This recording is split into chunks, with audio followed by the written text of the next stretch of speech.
sur Radio J. Comme chaque vendredi, nous sommes avec le président du Consistoire de France, Élie Corchia. Bonjour. Bonjour Ilana. Merci d'être avec nous ce matin sur Radio J. Malgré cette actualité, c'est vrai, très compliquée, très difficile pour les Juifs de France. Et justement, on a entendu parler de cette affaire cette semaine, cette adolescente juive de 12 ans qui a été violée par 3 autres enfants âgés de 12 à 14 ans, Élie. Exactement. Je ne pouvais pas parler d'autre chose ce matin à votre antenne que de cette affaire. Puis ensuite, on abordera le livre de cette semaine de Johann Sfar, mais c'est quelque chose qui nous a tous énormément touchés parce que c'est un marqueur supplémentaire dans l'antisémitisme qui a eu lieu. Nous avions déjà eu des affaires très graves, ne serait-ce que si on remonte à Ilan Halimi en 2006. On connaît la litanie, malheureusement, des affaires que nous avons eu à déplorer, qu'elles soient de droit commun, qu'elles soient d'antisémitisme sur fond de terrorisme. Oui. C'est quand même deux choses totalement différentes. Nous avons subi un certain nombre de faits très graves, notamment criminels. Et là, nous avons un viol. Donc là, on est sur une affaire de droit commun. On n'est pas sur des salafistes ou des djihadistes, on n'est pas sur le terrorisme. On est sur autre chose. On est sur des enfants, des jeunes, des préadolescents de 12-13 ans. Donc on est vraiment sur un très jeune âge, ce qui fait encore beaucoup plus peur.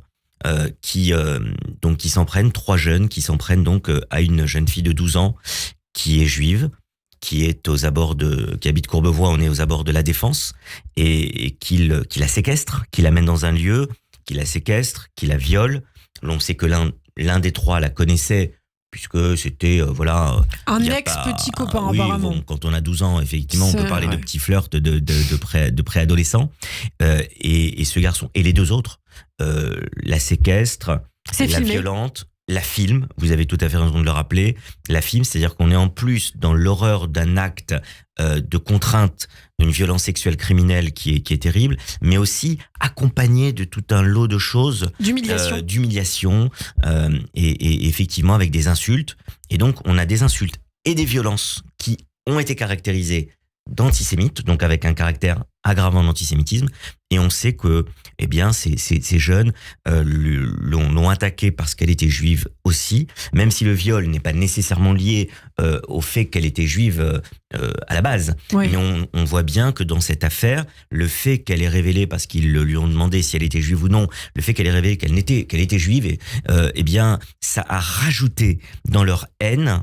Ils lui ont parlé de Palestine, ils lui ont parlé d'Israël. Oui, parce qu'ils ont retrouvé dans leur téléphone un drapeau d'Israël brûlé, je crois. Exactement. Et effectivement, ils lui ont parlé de Palestine et d'Israël. Et donc, ça montre, dans cette affaire glauque, sordide, violente, qui touche une jeune fille de 12 ans, ça montre qu'aujourd'hui, la violence, même chez les jeunes, et notamment la violence sexiste et sexuelle, comme ça, contre une jeune fille de 12 ans, à qui on fait subir ce qu'ils lui ont fait subir, s'accompagne aujourd'hui, dans notre pays en 2024, d'insultes antisémites et de propos antisionistes. Et donc, que finalement, ils reproduisent d'une façon violente le schéma qu'on entend depuis des semaines et qu'ils reproduisent aujourd'hui en tant que jeunes, le discours des adultes. Et je crois que ce qui est important d'abord de relever aussi, c'est que les services de police ont fait un travail exceptionnel dans un délai très court. Donc la répression a été là, avec des auditions qui ont été menées très très rapidement, que la justice a été ferme, puisque nous avons une instruction qui s'ouvre. C'est une procédure qui sera longue, mais on a 2 mises en examen sur 3 accompagnées d'un mandat de dépôt, donc c'est-à-dire d'une incarcération, d'une détention provisoire pour des jeunes de 13 ans.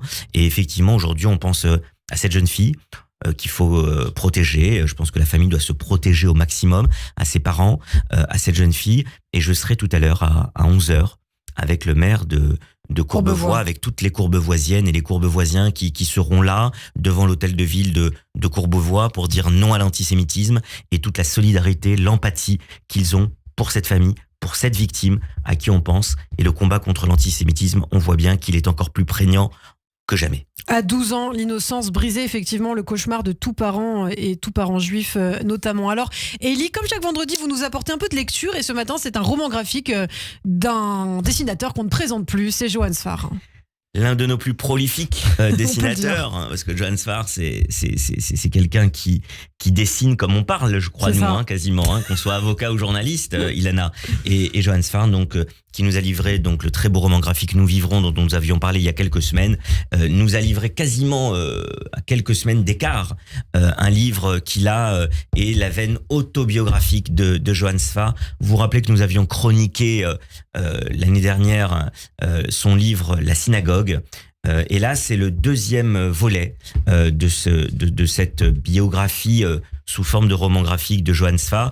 Autant la synagogue était placée sous le signe du père, autant Oui. Les idolâtres est placé sous le signe de la mère. Vous voyez ce dessin, ce très beau dessin où il représente sa mère qui est décédée alors qu'il était enfant, très jeune. C'était un tout jeune enfant lorsqu'il a perdu sa mère. Et c'est un livre sur l'absence, sur le dessin, sur la fabrication d'un artiste, si on peut dire, comment il se fait publier pour la première fois, ses rencontres en tant que jeune artiste.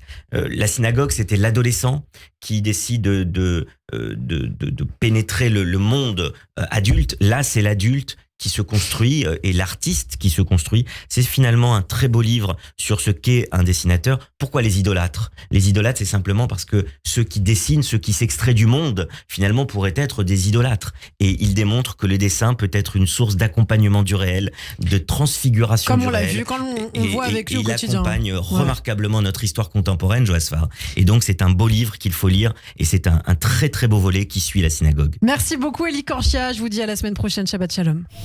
Radio J.